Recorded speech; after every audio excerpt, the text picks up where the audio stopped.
there, David Banachek here. So often when I coach leaders and mentors, they talk about situations where in a certain part of their company or in a certain role, they're burning through people. So, a few weeks ago, dealt with a transport company, 4 dispatchers in and out in a matter of a couple of years. And in various industries, who that is can look different. That's what I want to talk today about.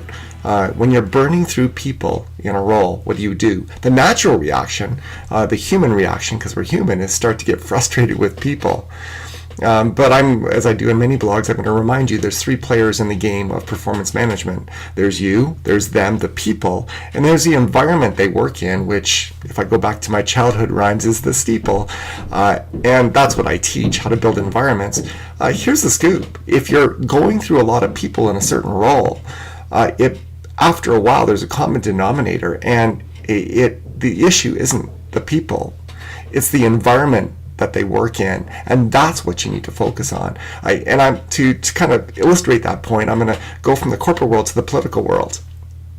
So in Canada, we've got this federal election coming up in the fall, and I encourage everyone to vote. I think it's cool to take part in that process and to lend your voice. And what I'm about to say is in no way meant to discourage you from voting, but here's the truth in the Canadian political scene. It really doesn't matter who we elect.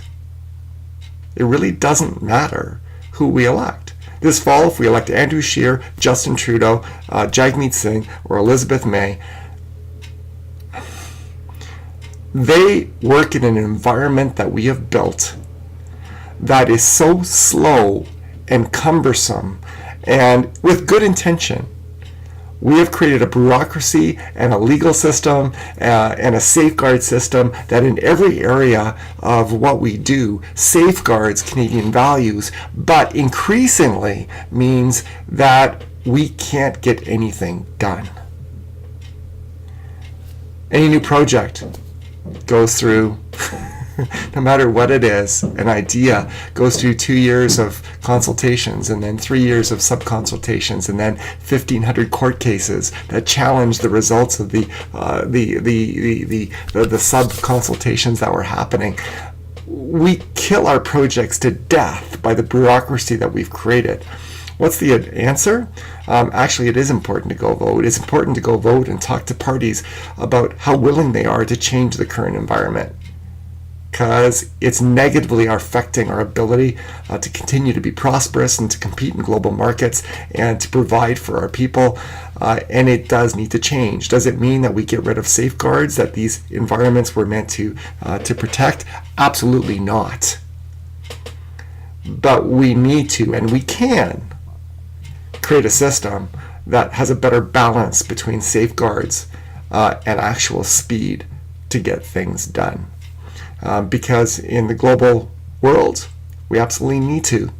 We absolutely need to. As change just gets faster and faster and faster, we need the ability to respond. And I think as Canadians, and in many respects as Western democracies, that's one of our biggest challenges. I wrote a blog on it. Check it out on LinkedIn. Speed, the need for speed, is crucial for us.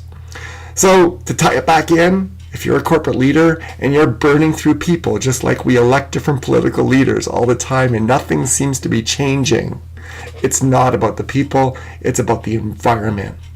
And that's what I'd encourage you to focus on. We had a great time in Hamilton this past week, just getting back to Calgary, where we worked with a transportation company. And that's what I teach. Building capacity workshops are about building environments that produce performance, that build up people, that build capacity to reach the goals that you want to reach. We're going to be in Saskatoon this coming Thursday, May 23rd. You've still got time to register if you're in that area and you want to benefit from that. If you realize that, no, maybe it's not about the people that we're frustrated with a lack of results. It's the environment that we want to change. Let's chat. Have yourself a great week. Take care.